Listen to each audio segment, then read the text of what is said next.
பேசவிருக்கும் தலைப்பு திடீர் பதட்டம் ஏன் ஏற்படுகிறது. ஒரு நாள் எல்லாம் சாதாரணம்தான். நீங்கள் வேலை பார்த்து கொண்டிருக்கிறீர்கள், அல்லது படித்து கொண்டிருக்கிறீர்கள், அல்லது சும்மா மொபைல் பார்த்து கொண்டிருக்கிறீர்கள். திடீரென்று இதயம் வேகமாக துடிக்க ஆரம்பிக்கிறது. மூச்சு சரியாக வரவில்லை. கைகள் வியர்க்கிறது. மார்பு இறுக்கமாகிறது. என்ன ஆச்சு? நான் சாகப் போகிறேனா? எனக்கு ஏதாவது பெரிய பிரச்சனையா? அந்த 10 நிமிடம் உங்கள் வாழ்க்கையில் மிகவும் பயமுறுத்தும் நேரமாக இருக்கும்.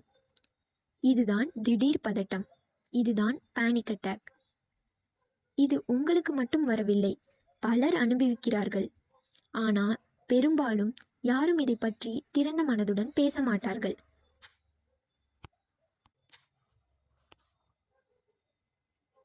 இன்று நாம் அந்த பயத்தை புரிந்து கொள்ளப் போகிறோம். அதை எதிர்க்க அல்ல, அதை புரிந்து கொள்ள. முதலில் ஒரு முக்கியமான உண்மை: பதட்டம் உங்கள் எதிரி இல்லை, அது உங்கள் உடலின் பாதுகாப்பு அமைப்பு. நம்முடைய மூளையில் ஒரு சிறிய பகுதி இருக்கிறது, அமிக்டலா. அது ஒரு அலாரம் மாதிரி. நீங்கள் அபாயத்தில் இருந்தால் உடனே அது சிக்னல் அனுப்பும். இதயம் வேகமாக துடிக்கட்டும், மூச்சு அதிகரிக்கட்டும், உடல் தயாராக இருக்கட்டும். இது ஃபைட் ஆர் ஃப்ளைட் ரெஸ்பான்ஸ். 1000 ஆண்டுகளுக்கு முன்பு இந்த அமைப்பு மனிதர்களை காப்பாற்றியது. ஆனால் இன்று சிங்கம் இல்லை, காட்டுயிர்கள் இல்லை. ஆனால் interview, exam, relationship problem, financial stress, இவைகள் மூளை அபாயம் என்று தவறாக புரிந்து கொள்கிறது. அதனால்தான் திடீர் பதட்டம் வருகிறது.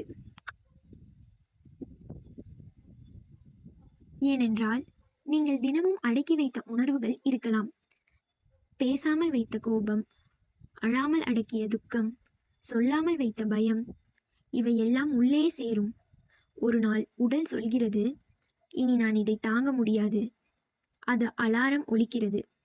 அதுதான் பேனிக் அட்டாக். சில சமயம் அதிக காப்பி, தூக்கமின்மை, ஹார்மோனல் சேஞ்சஸ், தைராய்டு பிரச்சனை, வைட்டமின் டெஃபிஷியன்சி, இவையும் ட்ரிகர் ஆகலாம். ஆனால் முக்கிய காரணம் ஓவர் திங்கிங். என்ன ஆகுமோ? நான் தோற்றுட்டா? எனக்கு ஏதாவது ஆகிவிட்டால்? இந்த எண்ணங்கள் உடலை அலர்ட் நிலையில் வைத்திருக்கிறது. பேனிக் அட்டாக் முடிந்த பிறகு சோர்வு, வெட்கம், நான் பலவீனமா என்ற கேள்வி. சிலர் இதை யாரிடமும் சொல்ல மாட்டார்கள், ஏனென்றால் மனசு பலவீனம் என்று சொசைட்டி சொல்லும். ஆனால் கேளுங்கள், உங்கள் உடல் அலாரம் ஒலித்தது என்றால் நீங்கள் பலவீனம் அல்ல, அது ஒரு ஓவர்லோட் சிக்னல். நீங்கள் மனிதர். அந்த நேரத்தில் என்ன செய்யலாம்? முதலில் பிரீத்திங் ரீசெட், அதாவது 4 வினாடி உள்ளிழுத்து 4 வினாடி பிடித்து 6 வினாடி வெளியே விடுங்கள். 5 முதல் 10 நிமிடம் இதை செய்யுங்கள். இது வேகஸ் நர்வை ஆக்டிவேட் செய்து உடலை காம் மோடுக்கு கொண்டு வரும். இரண்டாவதாக கிரவுண்டிங். உங்கள் கால்களை தரையில் வலுவாக வையுங்கள். பின்பு சொல்லுங்கள், நான் பாதுகாப்பாக இருக்கிறேன், இது கடந்து போகும். உங்களை சுற்றி 5 விஷயங்களை பாருங்கள். மூளை தற்போதைய நேரத்திற்கு திரும்பும். மூன்றாவதாக தாட் ரீஃப்ரேமிங். இது ஹார்ட் அட்டாக் இல்லை, இது பேனிக் அட்டாக். என் உடல் என்னை காப்பாற்ற முயற்சிக்கிறது. இந்த செல்ஃப் டாக் மிகவும் பவர்ஃபுல். தினமும் exercise, meditation, journaling, therapy, proper sleep உங்கள் நர்வஸ் சிஸ்டத்தை ரீசெட் செய்ய வேண்டும். உங்கள் உடலை எனிமி போல பார்க்காதீர்கள், அதை ஃப்ரெண்டு போல ட்ரீட் செய்யுங்கள். அடுத்த முறை திடீர் பதட்டம் வந்தால் பயப்படாமல் சொல்லுங்கள், நான் இதை முன்னாடியும் சர்வைவ் பண்ணியிருக்கிறேன், இதுவும் கடந்து போகும். அது ஒரு ஸ்ட்ராம் மாதிரி. ஸ்ட்ராம் எவ்வளவு பெரியதாக இருந்தாலும் வானம் உடையாது. நீங்களும் உடைய மாட்டீர்கள். நீங்கள் பலவீனம் அல்ல, நீங்கள் புரோக்கன் அல்ல, நீங்கள் ஹீலிங் ப்ராசஸில் இருக்கிறீர்கள். நீங்கள் மிகவும் தைரியமானவர். ஏனென்றால் பதட்டத்தை எதிர்கொள்வது எளிதல்ல, அதை புரிந்து கொள்ள முயற்சிப்பது இன்னும் எளிதல்ல. திடீர் பதட்டம் வந்த அந்த நிமிடம் நினைவிருக்கா?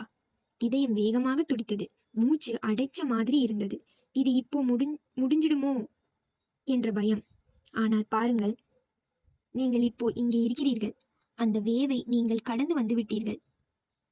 அது உங்களை உடைக்கவில்லை, அது உங்களை பலமாக்கி விட்டது. ஒரு முக்கியமான உண்மை, பேனிக் அட்டாக் ஒரு ஸ்டார்ம் மாதிரி. ஆனால் நீங்கள் ஸ்டார்ம் அல்ல, நீங்கள் வானம். ஸ்டார்ம் வரலாம் போகலாம், ஆனால் வானம் உடையாது. அதே மாதிரி பதட்டம் வரலாம் போகலாம், ஆனால் நீங்கள் உடைய மாட்டீர்கள். அடுத்த முறை இது வந்தால் பயப்படாமல் மெதுவாக சொல்லுங்கள், நான் பாதுகாப்பாக இருக்கிறேன். இது ஒரு கெமிக்கல் ரியாக்ஷன் தான். இது கடந்து போகும். உங்கள் கையை உங்கள் மார்பில் வையுங்கள். மெதுவாக மூச்சை இழுத்து விடுங்கள்.